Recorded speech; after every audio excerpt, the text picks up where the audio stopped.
Buying old cars is tricky, like my 2003 BMW E39 M5, 20 years old, 120,000 miles, so much could go wrong. If you're interested in buying a used E39 M5 like this, in this video, I'm gonna tell you that no, you don't have to spend $200,000 on a pristine M5 that never even left the factory floor. You can actually find a reasonably priced used M5 just like I did with this one. You just have to put in the work, and here's how I did it. First, you have to decide how long do you want to keep the car for. I get bored so easily that this thing will be gone a few months from now, so a higher mileage one I was fine with. I just needed to make sure that I could sell it for not that much lower than what I bought it for.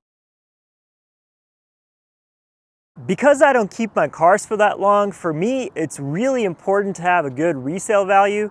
So I look at the ownership history very carefully and make sure that there's no accidents. Of course, not all accidents ruin the car, but the problem with having an accident on the Carfax is it can really destroy the resale value. Luckily, these E39 M5s are holding their value, so you're not gonna lose a ton in depreciation unless you buy that $200,000 example, you put 10 miles on it, and the value tanks to 50 grand. If you want to make it easy on yourself to go through a bunch of cars and buy and sell them easily, it's best to buy a car with no accident history whatsoever. Generally with used cars, the fewer number of owners, the better, especially with an E39 M5, because you just don't know how people are going to drive them.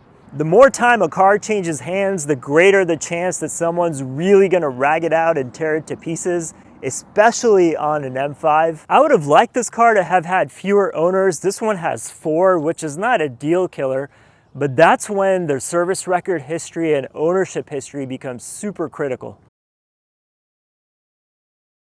The reason I ended up pulling the trigger on this car is because it came with a binder full of records. And not just that, each of the sheets in here are in plastic coverings, so even the paper in here is protected. If that's the kind of care the previous owners put into the records, imagine how much they took care of this car. That doesn't mean that you shouldn't buy a car where the records were not laminated and protected, but if you are going to buy an older M5 like this, just make sure that the owners actually took care of it. This car had every kind of maintenance possible done on it, and the previous owner took a step further and did everything himself. I actually lucked out with this car because I was able to spend a lot of time with the previous owner and understand exactly everything that was done.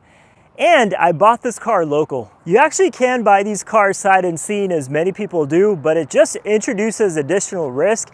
And considering how expensive these cars are to maintain, the more information you have, the better. One example of E39 M5 expense, tires. I knew this when I bought the car that the front 2 would need to be replaced. $665 for 2 Michelin Pilot Sport tires. And that's just one example of how much it'll cost you to maintain and keep up with this M5. You could buy a cheap one for $10,000, but spend $50,000 just trying to fix everything up. And when I talked to the previous owner, he spent $8,000 to fix everything up on the car, and he did all of the work himself. As soon as the car hit 120,000 miles, he did an entire coolant system refresh, most of the engine, hoses, seals, gaskets, spark plugs, chain tensioner, filters, suspension bushing, arms, brake pads, brake flush, rebuilt the gear shifter. And that's just the previous owner. The owners before him, they replaced the clutch, the battery, stainless steel brake lines. The list just goes on and on. In spite of all of the service records and this binder full of information and all of the deep discussions and conversations, you know what I still recommend? A pre-purchase inspection. I found a local shop to do a complete thorough inspection on this car, and it's especially more important if you're gonna buy something sight unseen. Pre-purchase inspection came back with a clean bill of health, and the technician even said this is one of the best M5s that he's come across. And so the moral of the story is the more papers your BMW comes with, the better. The interior is also in great shape, and one of the previous owners replaced the wood grain that originally came with the car to black cubic trim on the inside. So at this point, you might be thinking, wow, this is an absolute mint condition M5. But you know what? That's not true at all. I did not pay $50,000, $60,000, $70,000 for this. In fact, I paid under $30,000, and that's because there are imperfections with this car. And the imperfections are mainly on the exterior. It's got quite a few door dings on the outside, and the paint's not in the greatest shape. And there's some things on the inside that are problematic, like this thing doesn't retract back. But that's the way that you can get good deals, because if you aim for perfection, you have to pay sky-high prices. To stick with cars that are reasonably priced in a good price range, you have to give up on some things. And if you do have to give up on things, always look for cosmetic defects. The mechanicals, the internals, the engine, those are the critical things you absolutely need to make sure are in good shape. Everything else on the outside, those are easy problems to address. But even if you don't want to fix these things and live with door dings and paint scratches, that's not a big deal. And this car specifically is perfectly fine. This car also comes with a couple modifications. Now, modifications are tricky because they can lower resale value. Totally depends on the buyer. My car is lowered on KW coilovers, and it's got Eisenman exhaust, which actually sounds pretty great.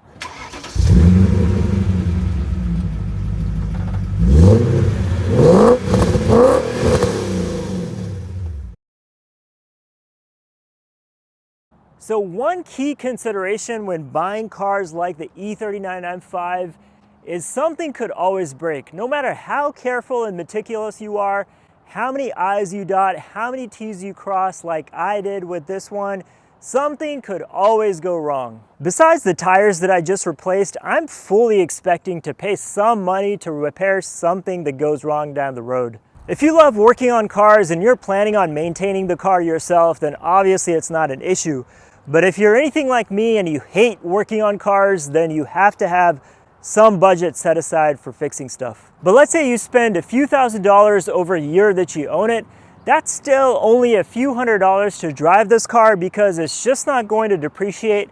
And if you get lucky, you might even make money on this E39 M5, especially if you found an absolutely amazing deal. And that's the beauty of buying cars like this, is because they do hold their value. They're going up in many cases, especially the E39 M5. And so you could drive this thing, really enjoy it, especially a standard transmission car like this with the V8, and then sell it.